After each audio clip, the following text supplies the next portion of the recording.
Okay, good morning, everybody. Looks like the audio test is successful here, so hopefully that means that you can all see and hear me. So welcome to what is the fifth webinar in a series that we've been running now for some time. So if you're new, welcome, and if you've come back to continue to enhance your education, welcome back. My name is David Beattie, and I've been part of the Booster organisation now for 23 years, mostly as Chief Investment Officer, but at the moment I'm focusing quite a lot more on the whole retirement space, so hopefully able to share some of my knowledge and experiences that I've picked up over the last 40 odd years with you all. Now, just important just to note that what I'm talking about today can only really be general in terms of the advice that might pop out during the course of the webinar, and that every person needs specific personal advice, which I can't give to you. So just bear that in mind. And also in that context, it's useful to know that if you are a KiwiSaver member, which you all will be, that does give you access to an advisor who will talk to you about your KiwiSaver free. If you wanted to talk beyond that, then they will sit down with you and talk about what that might cost you. But certainly is no problem just having a quick free chat to an advisor about KiwiSaver. So if there's anything that pops out today that prompts you to want to have a chat to somebody else specifically about your own personal situation, then I'd certainly encourage you to do that. As I said, this is the fifth webinar I've done. So we did have 4 previous webinars, how to create retirement plans, avoiding some common retirement mistakes, unlocking income and supplementing your New Zealand super today. So after this webinar, you'll get a link to today's webinar, which will allow you to go back and replay it if you, for whatever reason, can't finish today's. Plus, also you'll get links on there when you go into the YouTube to all of those previous webinars. So useful to have a look through those. So I'm going to sort of minimize myself now and allow you to focus on the screen and not have to put up with my face distracting you in the corner. So I'll just stop the video and then we'll move on to the next slide. Okay, so today's all about accessing and maximizing government benefits when it comes to the retirement space. Before I get onto the actual retirement area itself, I'm going to just have a look at a very important element of making sure you are maximizing access to the annual government contribution pre-retirement. So we'll just talk briefly about that. And then we'll get into post-retirement, the various pensions that are available and some of the other benefits and subsidies you can potentially access through WINS.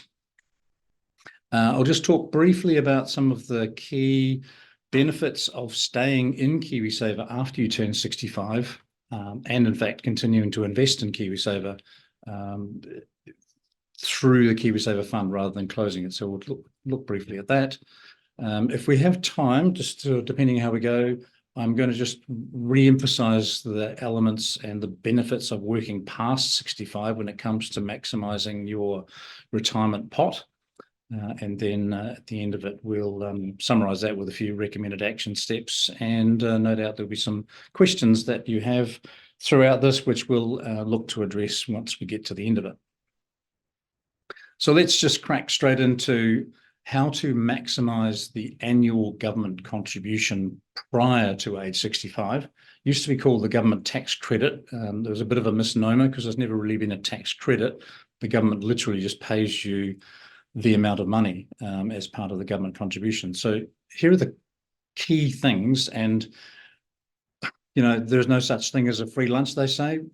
The annual government contribution into your KiwiSaver is pretty much as close as you're going to get to actually a free lunch. So I'd like to think there is such a thing. So hopefully you are all maximizing it.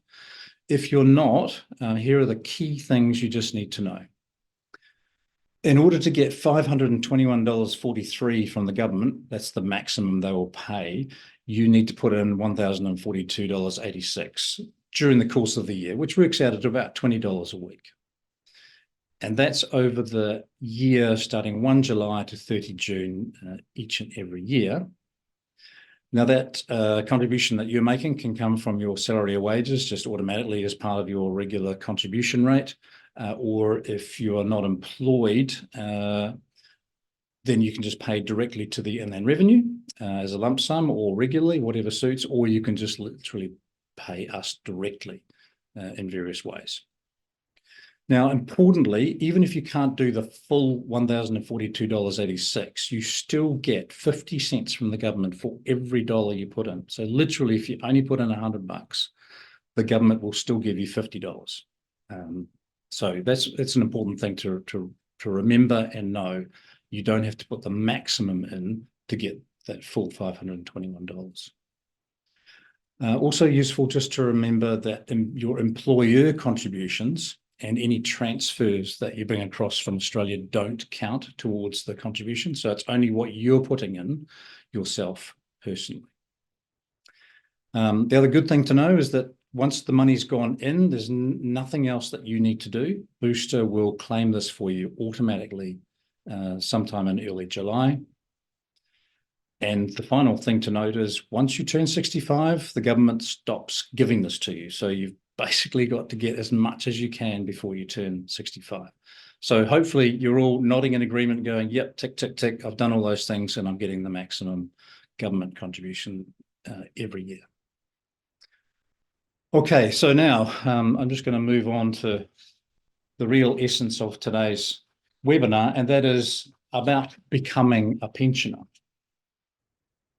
Interestingly, I'm actually going to become a pensioner myself in another 7 months' time, which is hard to wrap my head around. So this is actually getting very real now, and I can start applying for the pension once I'm 3 months out from turning 65. So let's have a look at who's actually eligible to get the pension and that wonderful super gold card that I'm very much looking forward to receiving from the government. So there's a range of various criteria, but here are the sort of the key basic qualifying criteria, just to remind ourselves. You need to be a New Zealand citizen and resident. And by resident, you needed to have resided in New Zealand for at least 10 years since you turned 20. Importantly, you don't have to stop working to get the pension, so you can just carry on and the government will still pay you the pension. So that's important just to make sure that people realise as well. And also, most importantly, the pension is not income or asset tested. So that's the sort of basic criteria. There are some bells and whistles around that. And it's worth checking out the WINS website if you just want to have a look at what some of those details are. Probably the most important, significant thing to be aware of is that from July of this year, the number of years of New Zealand residency that you need to qualify will start gradually increasing from 10 years to 20 years. But it's a very gradual process. So somebody who's virtually there now doesn't need to worry too much about the 10-year criteria. But it is important to note, so the younger you are and the further away from 65 you are, it's useful perhaps just to have a look at that WINS site, and it'll tell you the formula that they're going to use to gradually increase that residency time period from 10 years out to 20 years. So if you're in that category, worthwhile just checking that out. So from the WINS website, here are the pension amounts according to their website, depending on your relationship and tax status. Those are the single rates and those are the couple rates. Now, don't worry right now about trying to understand what all those numbers mean. I just wanted to show you what's on the website. What I've done to help you is put together a much more user-friendly slide. So let's just go straight into that one, which will make it a lot easier to get a good sense of what you're entitled to. So as I say, it's based on your qualification status in terms of relationship and then the weekly amount. I've converted everything to a weekly amount because it's a little bit easier just to understand what that might mean. And it all depends on your tax codes, whether M is for the NZ Super being your main income, and that applies if you receive more from your New Zealand Super pension payment than you do from all of your other income sources. And if that is the case, then you are an M taxpayer for the pension. And the S codes, which you saw in the previous slide, there are a few of them, depending on what your total income is. That applies where the total of your other income is greater than your New Zealand super, which also includes any income you earn on your KiwiSaver. So just be aware of that. Now, most single retirees who have stopped working will probably be on the M rate. You would usually only be on an S rate if your annual investment income was greater than $26,000, which is what the annual single pension is, which would typically imply you've got at least $500,000 in other investments generating income for you. So just as a bit of a guideline. So I think most people will probably be on the M rate. And the single rates depend on whether you're living alone. If you're sharing with someone over the age of 18, then the weekly rate is a little bit reduced to reflect the fact that they expect whoever you're living with is contributing somewhat to your living expenses. If you are in a married, civil union, or de facto couple relationship and you both qualify, you don't get double the amount, but you get $763 per week, which is not an insubstantial amount of money. So that's the simple rates for either single or married where you both qualify.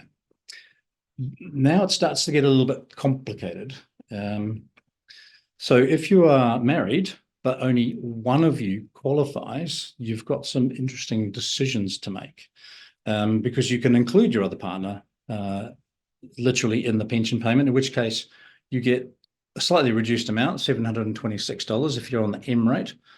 But you can see that I've got a question mark next to how much you'd get if you're on an S tax rate, and I'll come back to that later. There's a little star there. The other, that does require some quite careful consideration, because if your combined other income is above $8,320, which is only about $160 a week, then there's a clawback of 70 cents in the dollar for every $1 of the pension you get. So that's interesting to note. I hadn't even realized that myself until I started having a look at this. So depending on how much other income you have as a couple, if your partner is not eligible themselves, then it might be useful to exclude them if you've got significant other income. Because if your combined other income is more than $37,600, it might be better to exclude them. But very importantly, once you've excluded your partner from the pension, you can't turn around and include them later. All you can do is wait until they qualify in their own right. So there's some interesting things to work through that. So if you're in those situations, again, useful to go into the WINS website and just have a good look at what that means. You may be better off. Again, it depends on your own personal situation and how confident you are that your non-qualifying partner is going to be able to continue to contribute to generate the sort of income levels that make it better for you to have that person excluded. So I'll leave that there. Just it's important to note, I think, that it's not quite as easy as it might appear on first sight if you're in that situation where one of you hits that retirement age before the other. So you've got the pension and you've got the marvelous super gold card, which, by the way, I understand is sent to you automatically once you've qualified for the pension and they've approved you. So you don't even have to do anything in terms of applying for it. It just arrives magically in the mail. So let's now have a look at what other government support and benefits that we might be potentially entitled to. And I must admit, I was rather surprised by how many there are. When I followed my nose through the WINS website and input some hypothetical information about a retiree who might be renting and working a few hours a week, earning, say, $200, these 39 possible additional support options came up. I kid you not. There are quite a few that I didn't even know existed. I've highlighted a few of what I believe are the key ones, and probably the most significant one is the accommodation support. So depending on how much you're paying in rent, and even if you are in your own home and paying mortgage payments still once you turn 65, you still potentially might be eligible for an accommodation supplement. It says here, you'll see in the fine print, up to $105 a week. That was for a single person renting. But if you put in a married couple with mortgage payments and certain budget levels, then that accommodation supplement went up to potentially up to $155 a week of support there. So that's crucial and important to know that that's available to help you with your ongoing costs. So there's assistance with housing and other household costs.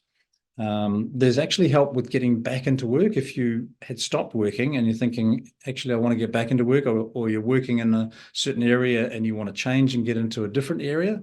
There's job seeker support available.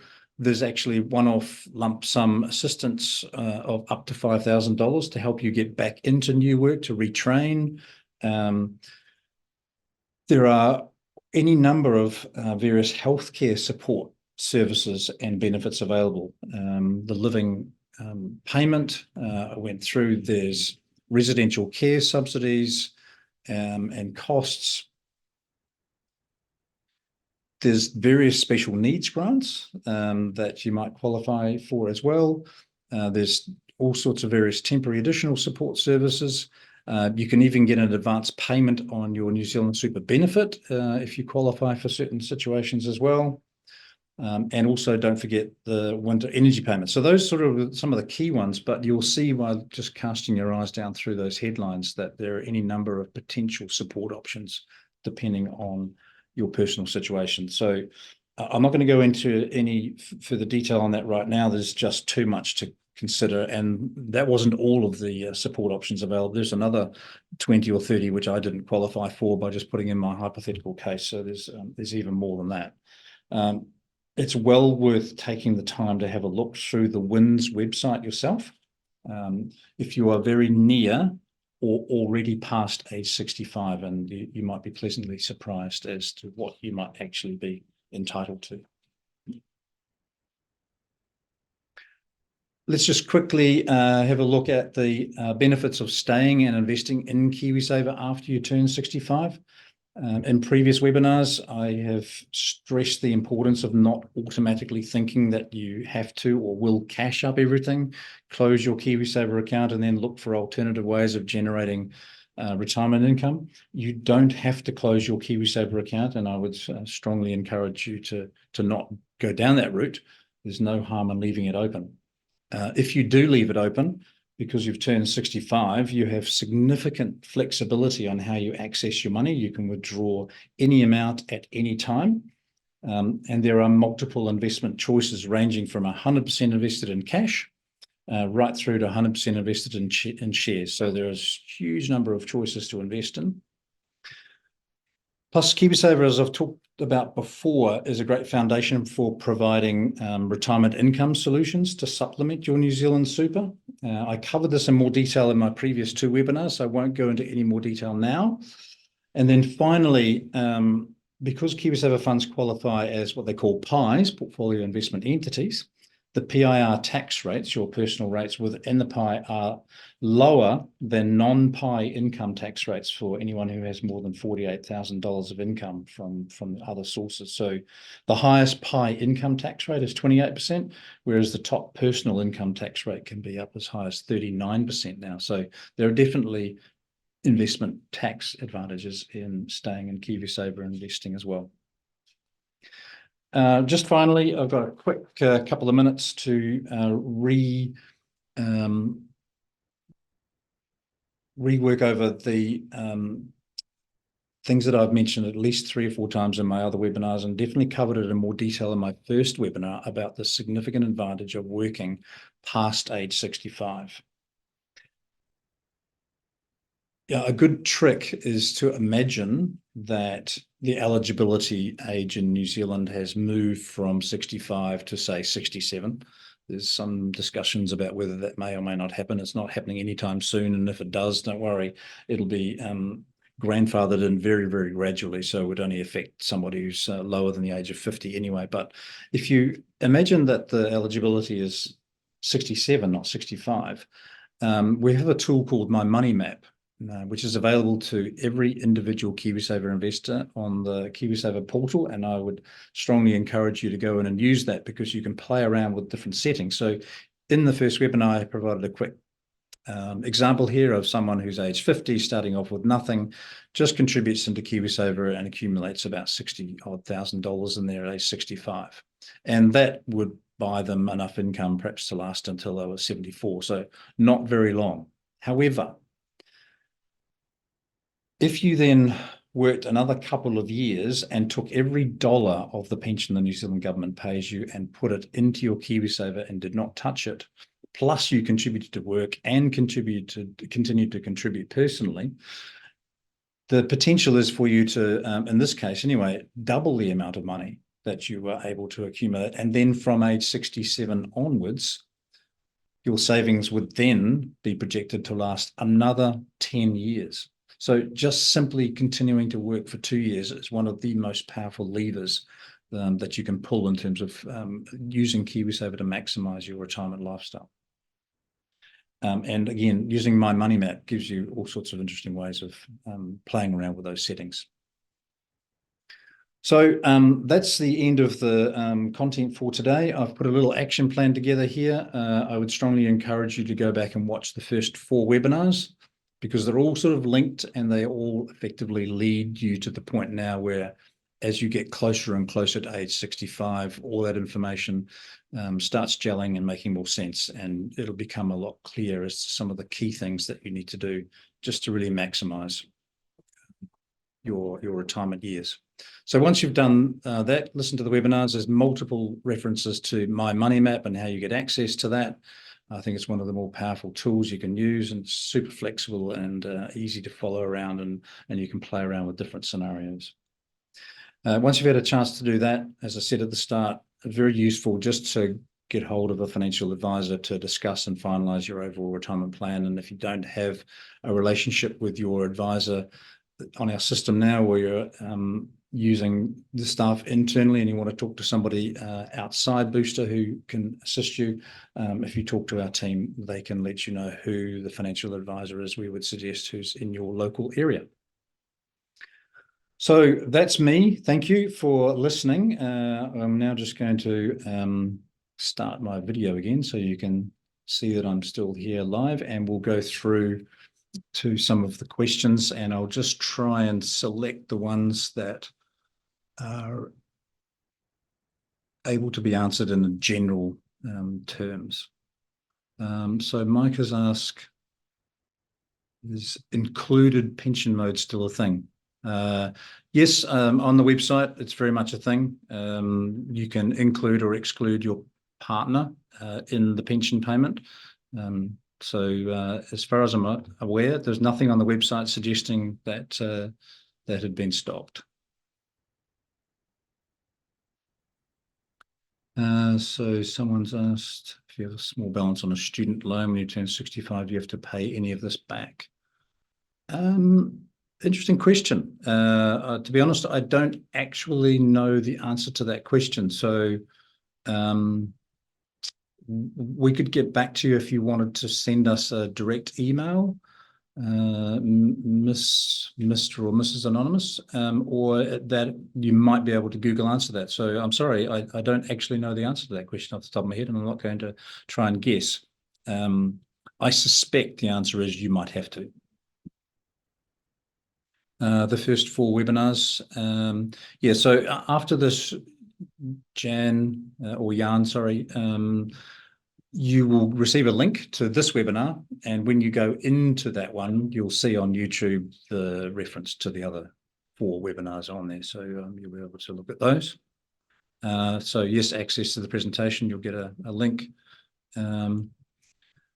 Would I advise changing from growth to balance at age 55? It's that's a real personal question in a way. Sort of generally speaking, yes, you should start thinking about de-risking the portfolio, but it really does depend on a whole lot of personal issues relating to what other assets you have, Alison. So probably better to get in touch with, that's where, the financial advisor can help you to sort of tease that out a bit.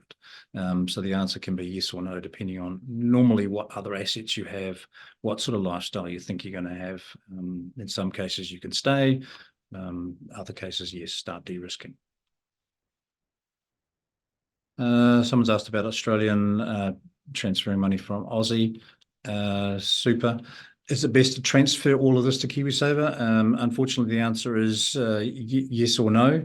It really depends on, again, your personal situation. Generally speaking, yeah, it's nice to have it all in one place. And if you're no longer planning on going back to Australia at any point in time, then the answer can be yes, but it does depend on how much you've got, how long you've been accumulating it, and there are some costs involved, and there are tax differences. So once again, I would suggest perhaps having a chat to financial advisors. In New Zealand, there are specialists who know all of the detail about the ins and outs of transferring from Australia, and can advise you based on your situation on what's the best thing to do.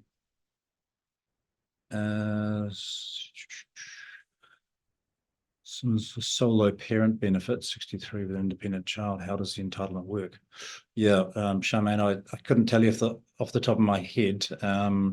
Perhaps the WINS website might be a good place to start with that. And if not, give them a call about the ins and outs of those sort of entitlements, because there are so many of them. I just do not have a good detailed understanding of all of them. So sorry about that. So when I talked about the super, it wasn't tested. So when you reach age 65, the government does not want to know how much income you receive or how many assets you have. So it's neither income nor asset tested. As long as you qualify according to the criteria I talked about there, being a resident, etc., you will get the New Zealand superannuation no matter how much you do or do not earn or have in assets. The clawback on the pension, try and explain it more clearly, Alan. It's a tough one. It's really under that inclusion area where you include your partner in the pension payment. It's not really an issue if you don't have a lot of other income, but if you do have other income from either yourself or your partner, it's all combined, and you've decided to include them in the pension payment from the government so that you get the extra amount as if you were a couple on both of them, then you just need to be aware that, in a sense, what I'm saying is that part of it is the only piece that you could say is income tested, but it tends to be only for the minority of people in that situation. I hope that helps. So including your partner in payments, the same thing. I wasn't really aware of it either. It's quite beneficial, I think, if your partner is dependent on you, you have a younger partner, you don't have a lot of other income. The government is prepared to pay you as if you are a couple. And so the advantage of that is you obviously receive more money, but be aware of the clawback if you are receiving other income. The M and S codes. Jim, so M is just main income. So in a nutshell, you're an M if your New Zealand super payments are more than your other income, and if you've got other income higher than your New Zealand super on a fortnightly basis, then you'll be an S code. And S, depending on how much it is, you're either paying 17.5% tax or 33% tax or 39% tax. If that helps as well. So the condition of living in New Zealand for more than 10 years doesn't have to be consecutive. No, it doesn't. The only issue is you have to have the last 5 years leading up to age 65 has to be consecutive. So it can be split. But my partner's heading in that direction at the moment. She's been overseas for a long time, been back in New Zealand, will have been here for 9 years. By the time she reached age of 65, but she was here for another 3 or 4 years before she went overseas back in her 20s. So my assumption is that will count overall. It doesn't say anything otherwise.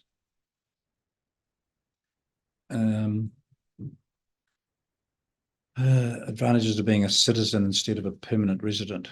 Nothing off the top of my head's coming through as an advantage either way, Jutta, on that. So can't really add too much to there. Someone's been working in the UK making contributions. Yeah, so you can't claim the pension in both jurisdictions. It's either one or the other. So you can, yeah, but you can't transfer your pension lump sum from the UK over to KiwiSaver any longer. Unfortunately, they decided that that's no longer a qualifying thing. There are, again, specialist financial advisors who have good knowledge about UK pension transfers and the implications of UK, but you certainly can't double dip is the sort of general view on that. Does the death cover still apply once you turn 65? Yes, it does, I think. No, it doesn't. No. There's someone next to me shaking their head no. I suspect it is no. Accidental death cover. Right. So it does, yes, I've had the full acknowledgement that it stops. The accidental death cover stops when you turn 65. Thanks, Tully. I'm glad I've got people here who know the answers to these things with me. So pension is taxed at the same rate as your income. It's not quite. It's when you receive the pension, it's already some tax has been deducted, as if the assumption is, because we don't have in New Zealand a tax-free amount. So yes, you receive the pension on the M rate with a little bit of tax already deducted. But yeah, I mean, generally speaking, the pension is taxed roughly at the same rate as your income. So to all intents and purposes, it's fair to act on that. Can you access KiwiSaver earlier than 65 to disability, but on financial hardship? A tough one. You potentially can put a case forward that suggests that your disability is leading to financial hardship. But other than that, I think it would be challenging to try and access your KiwiSaver funds. These are issues that trustees and people beyond our team have to work through. So probably not is the answer, but worth exploring further if indeed your disability is causing hardship. The Kiwi state pension is higher than the UK state pension. I think that is the case. Yeah. So we're getting near the end. So I'm 65 and want to live in Australia for the next 4 years. Can I continue to get New Zealand super? The answer to that is no, but there are joint trans-Tasman agreements in place, so you can receive it in either one jurisdiction or the other. So you can, I think you qualify for the Australian pension. And vice versa. So there's trans-Tasman agreements in place to cover that. So, but other than that, I don't know the detail of how much that is. So you don't get New Zealand super if you are away from New Zealand for more than 6 months. You start losing your New Zealand super. Other places than Australia, Gillian, no, I'm not aware of any other arrangements in the world other than what we have with Australia, whereby they will substitute one for the other.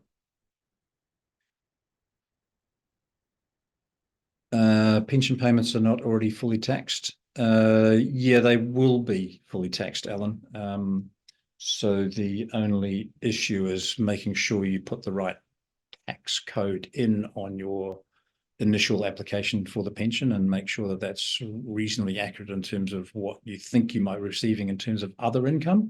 If you have no other income, the pension payment is tax paid. There's nothing you need to do about it. But if you've got the wrong S code and you've selected a lower one than you actually end up paying, then you will have more tax to pay on your tax returns. We've got one final question here. What happens to my KiwiSaver money if I die after age 65? Mariana, the money goes into your estate and is treated like all of your other assets in that situation. So important to have a will in place that makes sure that you have covered off where you want all of your money to go, because KiwiSaver money will be included in that. And if you haven't done that, then that can be a bit problematic. And as it turns out, the next webinar is going to be about estate planning. So I look forward to delivering that to you in 3 months' time. Other than that, thank you very much for your attendance, and thank you for the great questions that you supplied. I hope we answered most, if not all of them. And if we haven't, obviously just get in touch with our team here. They'd be more than happy to help. So thank you again. I hope you have an enjoyable rest of the day. Cheers.